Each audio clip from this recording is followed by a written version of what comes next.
Halo guys-guysku, gimana nih kabar kalian? Semoga baik-baik saja ya dan semoga selalu diberikan kesehatan. Seperti biasanya guys-guysku, jadi kali ini aku mau ngajakin kalian nih untuk mencari sesuatu hal menarik apa hari ini di dunia entertain. Karena dengar-dengar ada seseorang yang bentar lagi mau launchingin produk sepertinya ya. Cuma yang jadi pertanyaan, yang jadi tanda tanya adalah orang ini tuh dulunya sangat getol banget meneriakan berantas mafia skincare. Tapi ini dengar-dengar produk yang akan dilaunchingin ini itu diproduksi dari tempat yang sama. Waduh, itu bakal rame nih soalnya udah banyak orang-orang yang membicarakan soal hal ini. Kira-kira siapa ulangi. Kira-kira siapakah itu? Yuk, mendingan langsung aja kita tonton videonya berikut ini.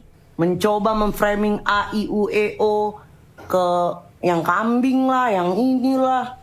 Gila, tiba-tiba dia bikin skincare sendiri. Oh, ini dia. Masih belum ada label yang gimana-gimana ya? Cuma sih ya, kalau aku aktif di skincare, emang ada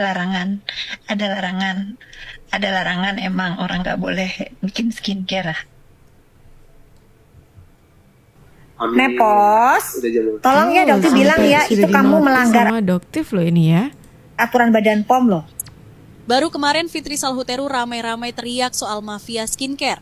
Katanya ada yang oplosan, pakai racun, nyerang brand lain lewat influencer. Ceritanya gelap, nadanya serius, seolah-olah dia berdiri di sisi yang bersih. Tapi sekarang, Fitri sendiri merilis produk skincare baru. Sayangnya, bukan kualitas yang jadi perbincangan, tapi fakta bahwa produknya belum punya izin BPOM. Polosan, belum terdaftar, tapi sudah dijual dengan percaya diri.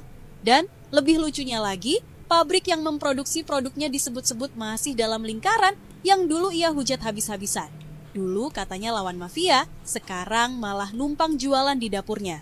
Narasinya masih sama, tentang kepedulian, tentang perempuan, tentang transparansi. Tapi kenyataannya, legalitas aja belum beres. Kalau beneran peduli, kenapa nggak mulai dari satu hal paling sederhana, yaitu izin resmi.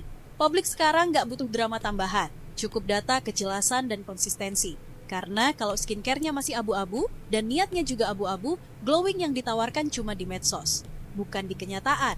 Tuh dia, informasi di awal sudah tahu ya teman-teman ya, ada seseorang yang namanya Fitri Salhuteru yang mana sebelumnya itu dia meneriakan soal mafia skincare, soal skincare oplosan dan lain-lainnya. Bahkan ini sudah sampai dinotis sama Doktif mengingatkan soal perskincarean yang mana skincare-nya itu belum didaftarkan di BPOM loh, seperti itu. Apalagi yang di-share di publik itu kan memang itu bukan untuk diperjualbelikan sih. Cuma dalam produknya itu belum ada kelengkapannya, kayak cuma tulisan aja, tulisan ketikan seperti itu. Dia cuma sebatas itu aja. Yang jelas masih belum didaftarkan ke BPOM sih sepertinya ya. Makanya Doktif ini juga ikut bersuara, yang mana Doktif ini orang yang sering banget mengatakan akan memberantas soal mafia skincare. Soalnya kalau masalah perskincarean, Doktif ini bukan kok sebatas ngomong aja. Jadi Doktif juga sudah melakukan uji lab, yang mana itu yang disampaikan ke kita semuanya. Huru-hara semakin memanas konflik Doktif dan Fitri Salhuteru sampai saling disindir sosmed. Polemik yang melibatkan Isa Sega dan Sandi Pernamasari semakin memanas setelah muncul dugaan keterkaitan antara kasus ini dengan sindikat mafia skincare yang dilaporkan oleh DR Reza Gladys. Kasus ini mulai menarik perhatian publik, terlebih dengan melibatkan sejumlah nama besar seperti Nikita Mirzani, DR, Oki Pratama, dan Dok yang terhubung satu sama lain dalam pusaran kontroversial ini. Kehadiran Fitri Salhuteru, seorang selebritis yang tidak memiliki kaitan langsung dengan kasus ini, turut meramaikan persidangan. Meski tidak terlibat, tindakan Fitri yang hadir di tengah kontroversi ini mendapat reaksi keras dari beberapa pihak, termasuk Doktif, yang diketahui memiliki hubungan dekat dengan beberapa pihak yang terlibat dalam kasus tersebut. Doktif melontarkan komentar pedas di media sosial yang langsung ditanggapi oleh Fitri Salhuteru. Fitri menegaskan bahwa ia tidak ingin ikut campur dalam urusan pihak lain, terutama dalam masalah skincare, dan meminta agar pihak-pihak yang terlibat berhenti mengganggu hidupnya. Dalam pernyataannya, Fitri menekankan bahwa meskipun ia mendukung Isa Sega, itu adalah urusan pribadinya dan ia tidak ingin menjadi bagian dari opini yang dapat memengaruhi jalannya persidangan.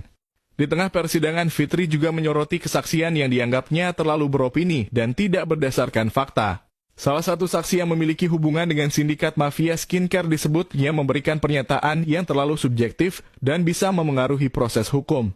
Fitri menegaskan pentingnya agar setiap kesaksian tetap berdasarkan fakta yang ada, bukan opini pribadi, agar persidangan bisa berjalan adil. Fitri juga menanggapi percakapan yang beredar mengenai dugaan keterlibatannya dalam skandal mafia skincare yang diketahui sudah berlangsung sejak tahun 2023.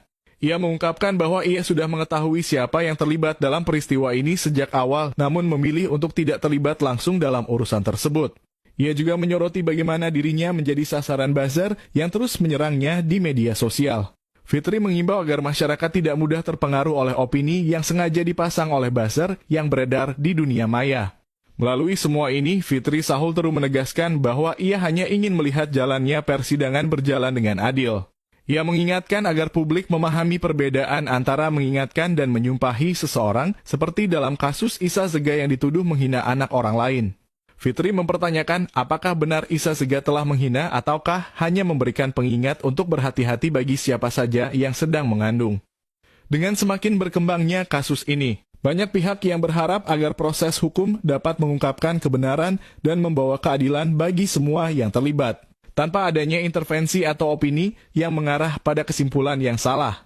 Meski demikian, Fitri tetap konsisten dengan pendiriannya untuk membela orang yang ia anggap benar sambil mengingatkan masyarakat untuk lebih bijak dalam menyikapi informasi yang beredar di dunia maya.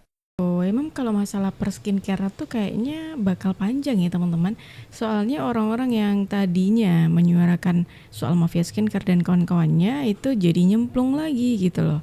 Apalagi ini semakin panjang lagi dengan adanya produk baru nih yang bakal diproduksi, yang brandnya siapa yang namanya? Fitri Sahulteru seperti itu.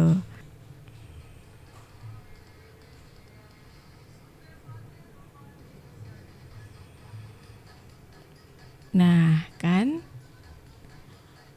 bakal rilis produk baru sebentar. Kita baca ya. Ini tuh produknya sebanyak ini teman-teman, sebanyak ini dan ini memang masih belum diperjualbelikan sih, cuma ada tulisan bukan kandungan, tapi nama dari produk tersebut lah seperti itu. Jenisnya ya. Tuh, ini diduga produksi di pabrik mafia skincare tuh. Seperti yang aku bilang tadi. Dia tuh meneriakan soal mafia skincare dan kawan-kawannya, tapi dia itu punya produk, bakal rilis produk, yang mana produk tersebut itu diproduksi dari pabrik yang sama gitu loh. Ini yang dibahas sama banyak orang.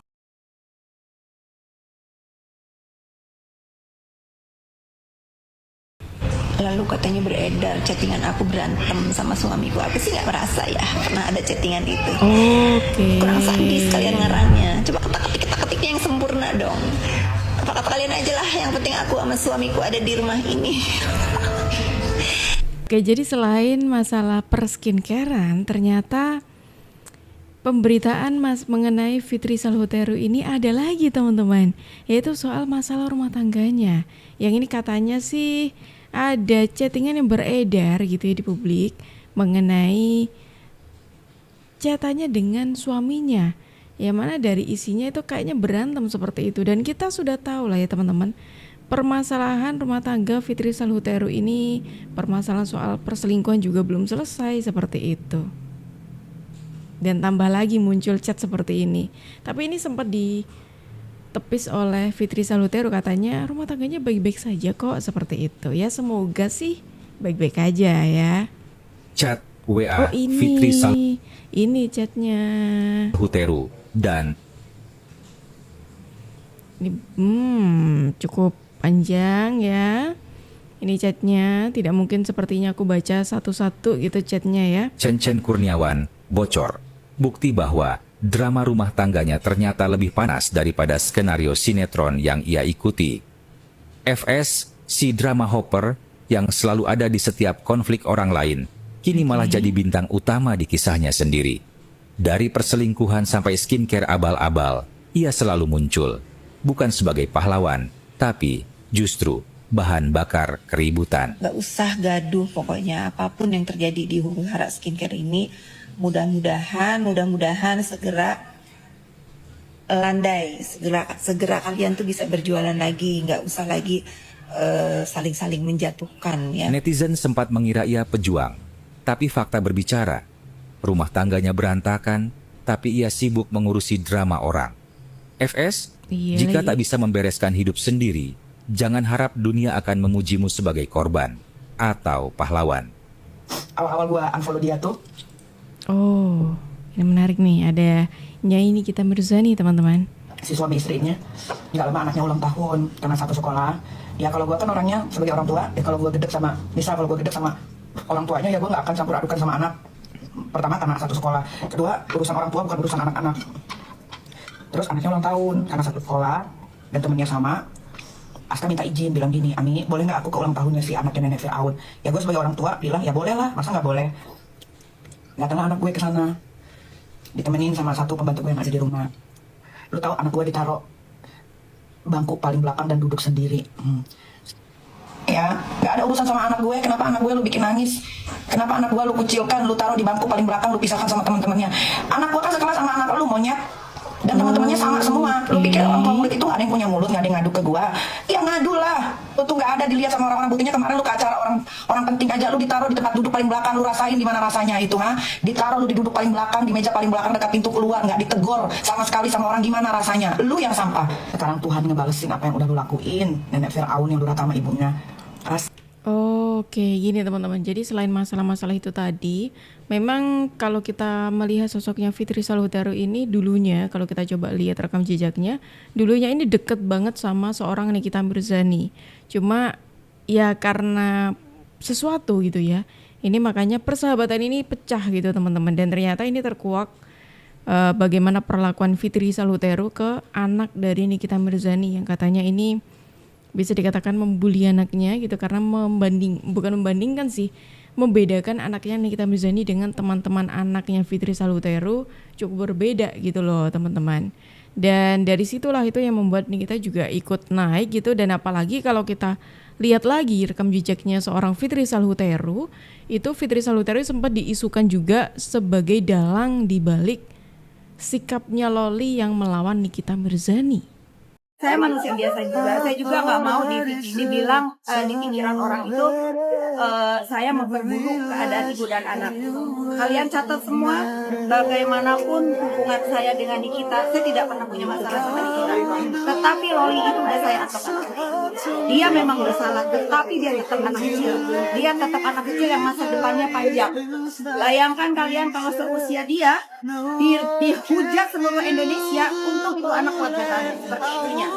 Jadi kalian suka tidak suka, saya tidak pernah take side, saya tidak pernah membela Loli, saya tidak pernah membela Niki.